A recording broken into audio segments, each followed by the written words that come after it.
Qadrli Manchester United muxlislari, biz uchun juda ham bir yaxshi o'tayotgan transferlar to'g'risida gaplashishda davom etamiz. Bugun chiqqan yangi xabarlarga ko'ra, svejiy xabarlarga ko'ra, bir qator yangiliklar bor. Hozir sizlarga uni o'qib eshitiraman. Albatta boshlashimdan oldin bitta like, podpiska va repost tugmasini bosib qo'ysanglar, shu orqali bizani qo'llab-quvvatlagan bo'lardinglar. Juda ham ko'pchiliginglar so'radinglar, Rashford nima bo'ladi, nima deysiz o'zingiz ham degan fikrlar juda ham ko'p edi. Fabrizio Romano chiqargan xabarga ko'ra, so'nggi 24 soat ichida Manchester United vakillari bevosita Marcus Rashfordning vakillari bilan bog'lanishdi. Har ikki tomon ham uning asosiy tarkibga qaytish bo'yicha muzokaralarni qayta boshlashga ochiq. Klub Rashfordning mavsum oldi yig'inga jamoa bilan qo'shilishga qarshi emas. Shundan so'ng esa tomonlar yozgi transfer oynasi davomida vaziyatni yana bir bor baholashadi. Bu o'tgan yilgi holatga o'xshash, o'tgan yili kerak emas o'yinchilarga Antoni, Sancho, Garnacho, Onanaga mavsum oldi yig'inda qatnashishga ruxsat berilmagan. Ya'ni salla biz uchun kerak emas salla, garchi musur salla deb. Это Вилкинс. Я мусор. Chetga otib olishgan. Rashford unaqa qilishmayapti.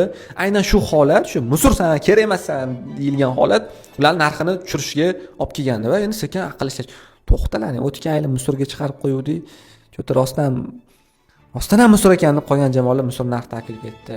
Rashfordda endi unaqa qila olmaymiz. Rashfordni bizga kerak qilib ko'rsatishimiz kerak deb menimcha shunaqa xabarlar chiqarishyapti va Rashford yig'inlarda qatnashadi, lekin bu degani u jamoada qoladi ham yoki ketadi ham degani emas. 50 yillik vaziyat, mavhum vaziyat, kerakliroq qilib ko'rsatishyapti va shu orqali narxini sal ko'tarishadi. Chunki shu xabargacha hamma o'sha insiderlar Rashfordda United bilan kelajagi yo'q deb takror aytishayotgan. Rashford o'zi bo'lsa yaqindagina ham, ya'ni bir oy oldin ham men Barsada baxtiyorman, men Barselonada qolishdan mamnunman degan mesajlarni yo'llab yurgandi. Barsada qolishga umid qilayotgandi, lekin Barsa u uchun 10 ming so'm ham topolmadi. Ko'rib turganinglardek, Rashfordning qismati mavhum bo'lib qoldi. Lekin agar Manchester United Wenger olmoqchi bo'lsa, hamma narsa Rashfordda ketish yoki qolishiga bog'liq ekan. The Athletic ham bir qator yangiliklar chiqardi. Unga ko'ra, Manuel Ugartening jarohati klubning yarim himoyani kuchaytirish rejalariga hech qanday ta'sir ko'rsatmaydi. Ya'ni Manchester United 3 ta yarim himoyachi olmoqchi edi. Hozircha bittasini olgan, Ederson Fernandes bo'yicha aloqalar davom etyapti va yana bitta futbolchi olmoqchi. Aynan shu, yana bitta o'yinchi olish rejasini buzmadi.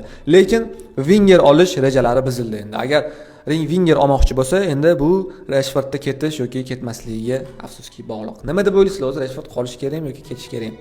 Fikringlarni albatta izohlarda qoldirib ketinglar. Hammaga rahmat, kuzatishdan to'xtamanglar. United Zone aloqada transferlar va boshqa yangiliklar bilan ulashishda davom etamiz. Come on United.